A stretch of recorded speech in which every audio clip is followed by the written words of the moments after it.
nag-aral ka ng additional 2 years nung K to 12, tapos nag 4 years ka pa sa college.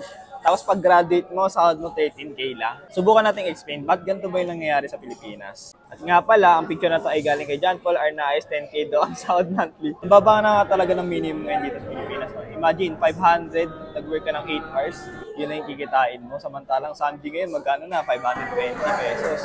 Ibig sabihin, 2 hours mo lang naubos yung isang araw na pinagtrabahoan mo. So grabe, inabukasan may utang ka pang 20. Tsaka ngayon yung mga trabaho na, alam mo yung nasa aircon ka, nasa mall, ganyan, cashier, sales lady, college graduate na yung kinukuha. Ibig sabihin ba no, na hindi totoo yung sinabi dati na pagka-graduate mo lang kahit senior high school lang ay makakuha ka na ng trabaho. So bakit nga ganun sa Pilipinas? Kasi imagine, di ba nag-viral pa nga yung potato corner in which sobrang taas ng qualification, malang flight attendant. Isa sa mga main reason dito is yung kakulangan ng trabaho. Meaning, konti lang yung employer dito sa Pilipinas ay yung hiring. Samantalang populasyon ng Pilipinas tumataas ng tumataas. So mataas ang demand sa trabaho, kulang ang supply. So syempre, kung ikaw yung mag-hire, maglalabas ka ng hiring kayo para hindi dumami yung leads, hindi dumami yung taong mag-a-apply doon, susubok na mag-apply nun. Ang gagawin mo, tataasan mo yung qualifications o standard. Halimbawa, kailangan mo ng cashier sa isang SM. Siyempre, mas onti lang yung mag-a-apply kung sasabihin mo college graduate kailangan kumpara doon sa senior high school dapat graduate o kaya junior high school graduate. So kung mag-hire ka ng tao, edi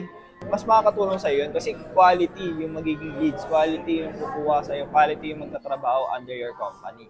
Kaya hindi naman magagawa ng mga employer magbaba talaga na pasahod, sabi natin 13K. Kung walang kakagat, ang problema dahil nga konti lang talaga yung nag-hire, ang daming naghanap ng trabaho, may kumakagat at kumakagat yan. Yan din isa sa mga problema kung bakit hindi tumataas yung sahod ng mga tao. Halimbawa, nagja-janitor ka, sobrang hirap magtaas ng sahod yan unless may government intervention. Dahil kung umalis ka dyan sa trabaho na yan, meron taong willing i-accept yung sahod mo, willing accept yung trabaho mo. So, ibig sabihin nun, walang pake yung kumpanya kahit matanggal ka man o hindi. Kumpara sa mga matataas na position, no, naging asset ka ng isang kumpanya, makakapag-demand ka talaga na mataas na sahod kapag kailangan mo, kaya gusto mo. Kasi, para hindi ka lang mawala, compensate nila, tatamaan nila yung demand mo.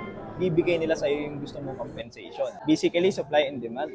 So, ganun talaga. That's the reality. Ang magagawa mo na lang talaga dito is to improve yourself, to improve your skills, taas ano pa, knowledge mo, mag-aral ka kung kaya mo mag-aral. Or magnegosyo ka at magbigay ka ng unique value proposition sa competition. Kung nagustuhan mo yung mga ganitong content, ano mo yung gagawin?